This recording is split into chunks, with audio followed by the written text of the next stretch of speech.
and welcome to another episode of Recommendations from your local library staff.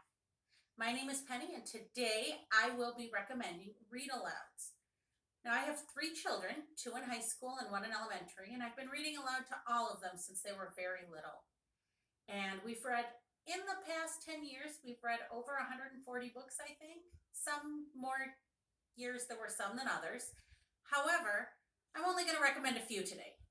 So the first one I'm going to recommend is Mr. Popper's Penguins. It's by Richard and Florence Atwater, and it was written in 1938, but it's still a wonderful book. And Mr. Popper is a house painter, and I will leave it up to you to read the book and find out how his house becomes filled with penguins. Now, one of the nice things about a read aloud is that after you're done with it, oftentimes there's a movie that you can watch. It's a lot of fun after you've read a book as a family to watch the movie and then be able to talk about the similarities and differences. Now, I haven't seen this version, but I've been told that there's a lot of similarities and yet some fairly big differences. So if you do happen to read this book and then watch the movie, please let me know. And I would love to hear all about it. The next book that I'm going to recommend is by an author named Cornelia Funke. She's most well known for her Inkheart series, and Inkheart is another one that you could read aloud. We just did that one last year. However, the one I'm recommending is called Igraine the Brave. And Igraine the Brave is a knight. She has to defend their castle because her brother is a magician who can't do anything except produce blue, stinky eggs. And her parents are gone when the neighbor decides to attack the castle. And it's up to Igraine to save the day. I love the fact that this book has a female main character. I think that not all books do, and it's good to balance it out. Sometimes with male main characters or females, or in the case of Mr. Popper's Penguins, I think that the animals are really the main characters in that book. A third book that I'd like to recommend is Where the Sidewalk Ends by Shel Silverstein. You may remember this book from when you were younger.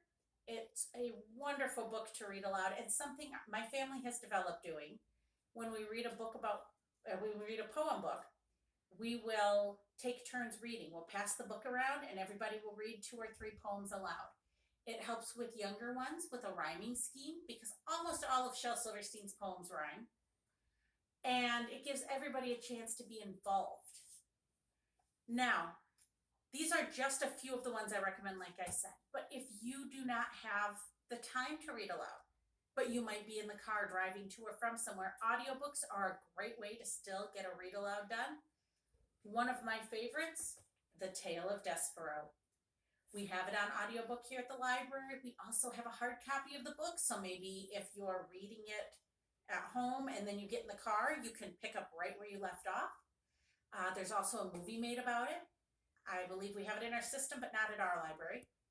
And it's a cute movie, a lot of differences, but still a very cute one. And Despero is just such a fantastic character.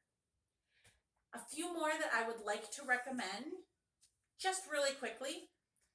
Treasure Island by Robert Louis Stevenson. Don't shy away from the classics, especially Treasure Island. There's adventure, there's pirates, there's treasure. And once you're done, you can follow it up with the 1950 Disney's version.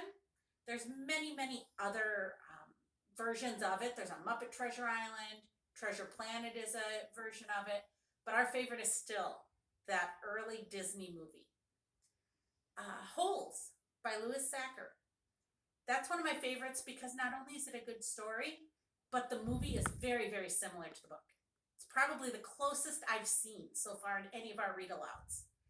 So that's a great one to read. The Hobbit. Oddly enough, The Hobbit is a great book to read aloud. It's a little bit scary in parts. So if you have a really little, you might want to make sure that they're okay for those parts. The movie is also a little more advanced for it. And personally, I prefer the book better. But that's an option.